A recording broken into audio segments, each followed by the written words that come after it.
Hey, everyone. Anthony Fantano here, internet's busiest music nerd. Let me find what I'm looking for over here. Let me find what I'm looking for. I got a letter from a fan, guys. I got a nice letter from a fan. Haven't done one of these videos in a while. This one's on a pretty significant and an important topic. Let's see, Melanie here says, "Hi, Anthony, big fan and fellow vegan here. Yes, yes, yes, vegan power. As a person who suffers from a mental illness, I notice a lot of music influence comes from exactly that, mental illness.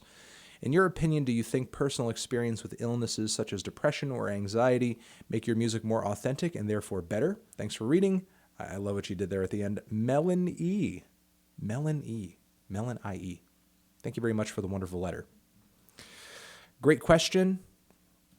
Mental illness and artistry, artists, the music scene is something that there has been sort of connections drawn between. Before, I was actually just reading not too long ago a bit of verbiage out of David Byrne's How Music Works book, and he himself cited some sources saying that there's actually a high number of popular musicians out there who suffer from things such as bipolar disorder, anxiety, depression, what's the word I'm looking for? Autism on varying degrees. So it is something that seems to plague a lot of artists, seems to plague a lot of people. But for the question of does it make music more authentic and therefore better, I'm not necessarily sure about that. I'm not necessarily sure if I would jump that far. Being in the position that I'm in, I have heard a lot of albums over the years, a lot of records from people who deal with mental illnesses, various emotional struggles, and a lot of albums from people who don't seem to be dealing with such things. And, I got to say that people who don't suffer from mental illnesses, I think, are just as capable of making incredibly mediocre music as people who do. However, that's not to ignore the significance of this trend that we're seeing here, where you do have a lot of people in the music scene who are suffering from depression, anxiety, addiction, so on and so forth. Though that's not, obviously addiction is an illness. It is an illness. Although I don't know if it would be categorized necessarily as a mental illness, though. But I digress. But still, we are seeing a trend here. We are seeing a connection here. And my statement isn't to sort of write that off. The reason, though, I think we're kind of seeing this trend, why we're seeing so many artists in the music scene who are, I guess, sort of prone to these kinds of illnesses or these sorts of issues, is that most likely, and this is just my guess, this is just from my personal experience, listening to a lot of records, meeting a lot of musicians, talking to a lot of musicians, listening to a lot of musicians, and, dealing with their personal issues and talking about their personal life. And asking some of them questions that kind of land around in this area. Likely what is happening, what this is the result of, is, especially with the illnesses that you've cited here in this email, you're talking about afflictions that prevent a lot of people from functioning in the world in such a way that I guess would be normal for other people. However, they're still very much mentally together, or at least together enough and aware enough to sort of see the difference between the way they interact and communicate with the world and the way other people do. And there's just kind of a disconnect there that they can't quite get past. And for some people, music ends up being that outlet, ends up being that thing that they could sort of channel their true or real or authentic emotions through, because their depression, their autism, their anxiety, whatever it is, prevents them from doing so just through everyday activities.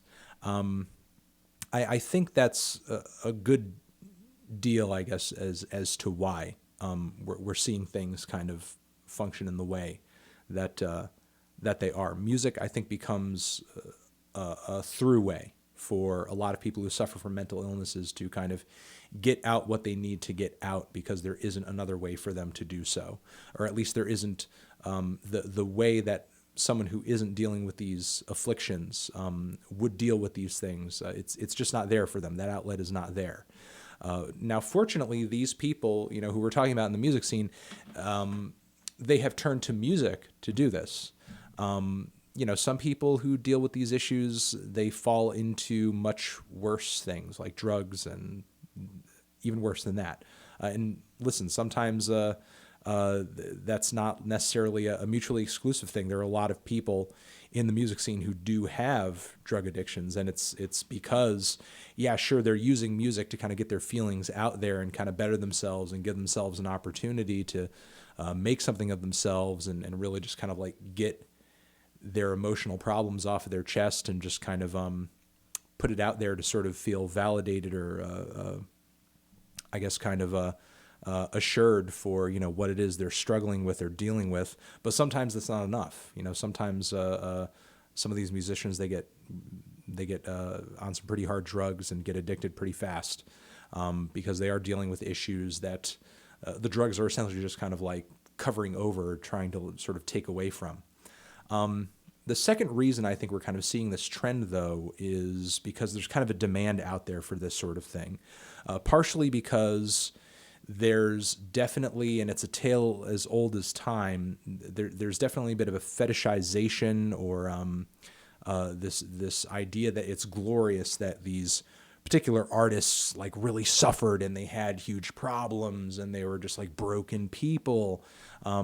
Thinking about some examples like Kurt Cobain or I said recent examples, but I'm just thinking of examples like Kurt Cobain or Ian Curtis, Daniel Johnston, who's made some amazing music over the years. You could even say to an extent, recently like Danny Brown. Danny Brown has not been sort of shy about talking about his personal demons in his music or talking about his emotional struggles, mental struggles in his music, his addiction struggles in his music.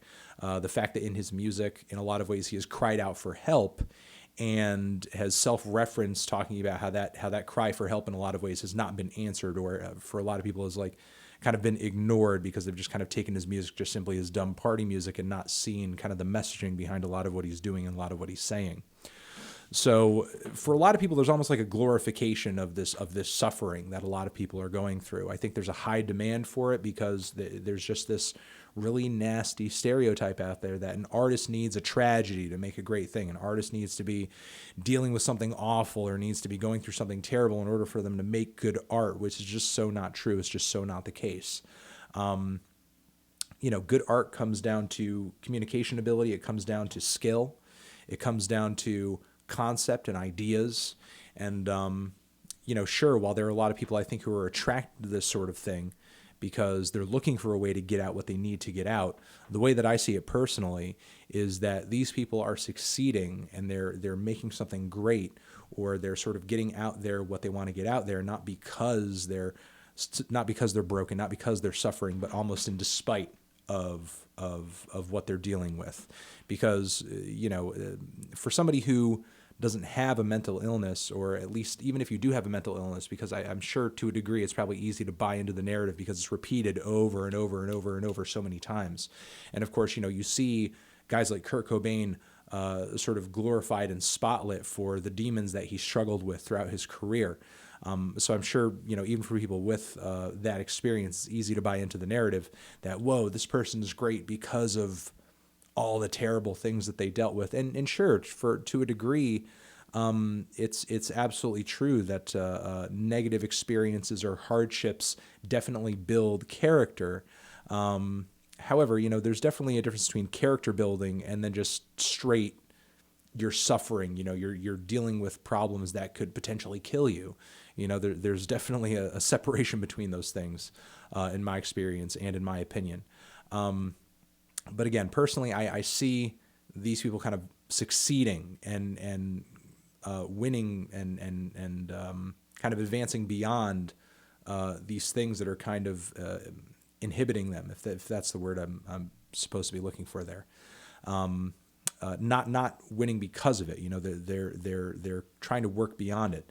And the second reason I think, as a part of this kind of fold, that I think we're seeing this is there are a lot of people out there who are also dealing with these issues, and they're looking for a way to kind of, channel those emotions as well. But they're not necessarily musicians or anything like that, so they're going to be searching out music with messaging that kind of reaffirms what they're going through or kind of makes them feel less alone in the world, which is why I think, artists and people who are attracted to art are typically more of the emotional set. They're typically a little bit more in touch with their feelings.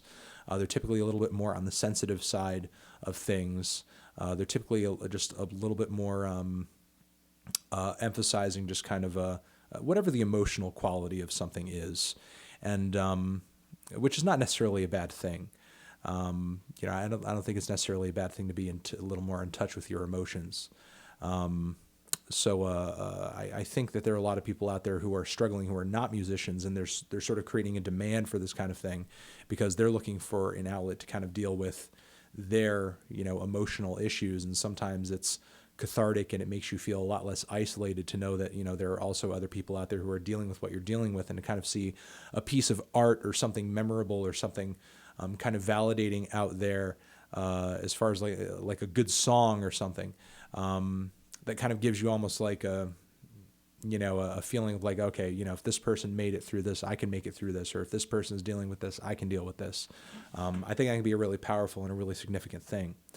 So again, none of this, personally for me has been like deeply or quantifiably researched. I've seen some studies here and there on the topic, and I've talked to a lot of people. I've listened to a lot of records. I've had a lot of experience with a lot of different musicians, with different mental illnesses or none.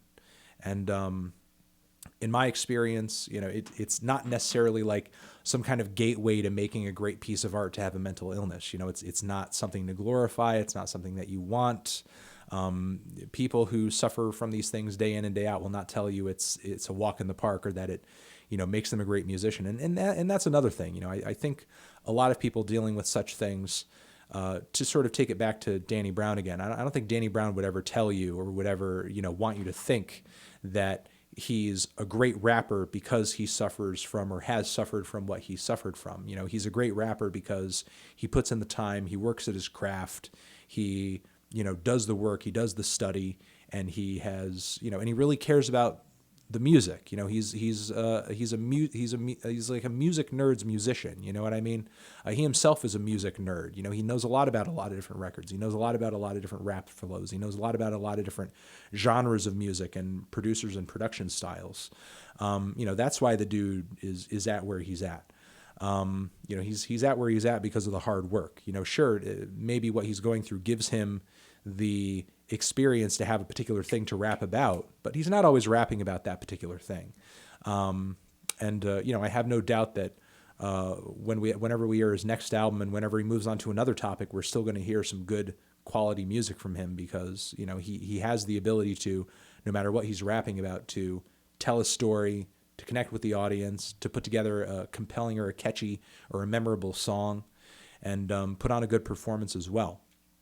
So I'm going to leave it at that.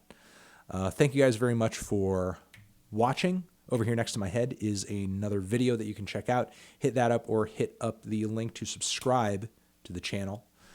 Anthony Fantano, Fantano channel, forever.